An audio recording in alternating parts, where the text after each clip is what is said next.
Hands deep in the dirt, sweat on your brow. Roots find a way, we don't know how. Seeds of hope in the silent ground. Cutting through the noise, plant love profound.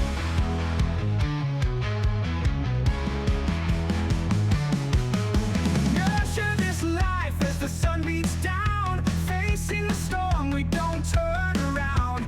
Bounty from the earth, teaching us to be. From tiny seeds to towering trees, we grow and keep fighting, don't lose your way. Keep digging, keep striving day after day. In the garden we find our strength, our core. Keep growing through it all.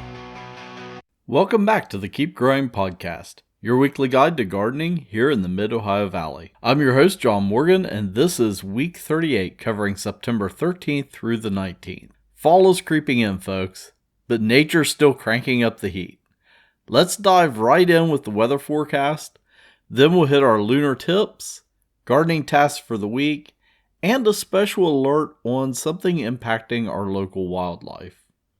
First up, the weather. An upper ridge is building strong over the Ohio and Mississippi valleys, kicking off a warming trend that'll have us sweating through the weekend and into next week.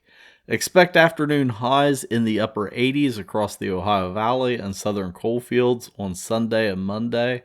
Some spots might even flirt with 90 degrees. That's about 10 degrees above normal for mid-September, so stay hydrated out there. The ridge hangs on through Tuesday, keeping things hot and dry, with similar highs in the upper 80s to near 90 in the lowlands. By midweek, though, things get a bit uncertain. Models are hinting at a low-pressure system developing off the southeast coast, potentially retrograding westward under the ridge. This could bring our first shot at rain in over a week, but track and intensity are still up in the air. Keep an eye on updates, and if you're planning outdoor work, aim for those cooler mornings. Now let's talk lunar cycles. We've got the last quarter moon on Sunday, September 14th. This phase signals a barren time in lunar gardening. Perfect for non-planting tasks like turning your compost pile and working the soil. Use this time to aerate beds, add amendments, or just give your garden a good tidy up without worrying about new growth. It's all about preparation for the seasons ahead.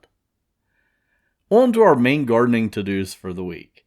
With these warm, dry conditions, we're focusing on transitioning to cooler crops and keeping things hydrated.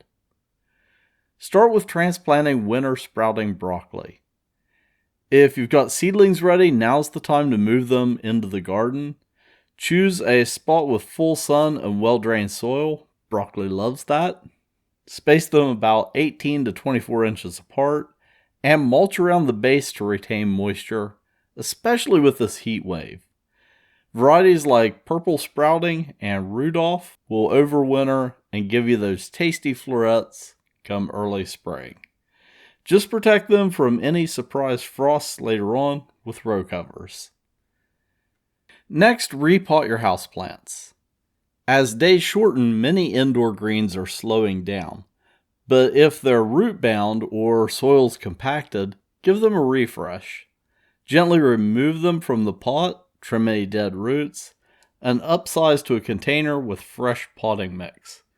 This prevents issues like yellowing leaves or stunted growth over the winter. Up next, don't forget to seed fall spinach. This cool season green thrives in the milder temps we're heading toward. Sow directly in the garden in rows about 12 inches apart. Varieties like Bloomsdale or Space are hardy choices. Keep the soil moist for germination, and thin seedlings to 4 to 6 inches once they sprout. You'll be harvesting baby leaves in just a few weeks for those fresh salads. Finally, water young trees and shrubs during these dry periods.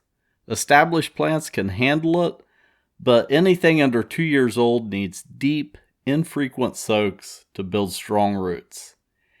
Aim for the drip line out the edge of the tree, not the trunk. And do it early in the day to minimize evaporation. This will help them tough out the winter. Now shifting gears to a wildlife alert that's hitting close to home. We're in the midst of an unprecedented epizootic hemorrhagic disease, or EHD, outbreak affecting white-tailed deer in Ohio and West Virginia. Confirmed cases are popping up in counties like Athens, Washington, Morrow, Fairfield, Guernsey, and Meigs in Ohio, with high mortality in Athens and Washington counties. Over in West Virginia, dead deer started showing up about 4 or 5 weeks ago in Wood, Jackson, Pleasants, Ritchie, and other Mid-Ohio Valley counties. This virus is spread by biting midges, those tiny no-see-ums. And while outbreaks usually tie to drought, this one's happening despite our decent rainfall earlier this year. Symptoms include fever, swelling, and internal bleeding. Deer often seek water and die near streams. The good news? EHD isn't transmittable to humans or pets. And what stops it? A hard frost that kills off the midges, plus natural genetic resistance in some deer. There's no vaccines or treatments for wild populations, but you can help by reporting sick or dead deer to your state's Department of Natural Resources. That data tracks the spread. If you're a hunter or maintain deer feed plots, scout now for issues. Keeping deer well nourished boosts survival rates. Consider improving water quality in ponds or wetlands to disrupt midge breeding sites. And let's all do our part to support local herds through this. That's a wrap for week 38, growers. Remember, gardening's about patience and adaptation. Embrace the heat while it lasts and prep for the cool down. If you've got questions or stories from your garden, hit us up on social or our website. Until next time, keep growing. Keep growing.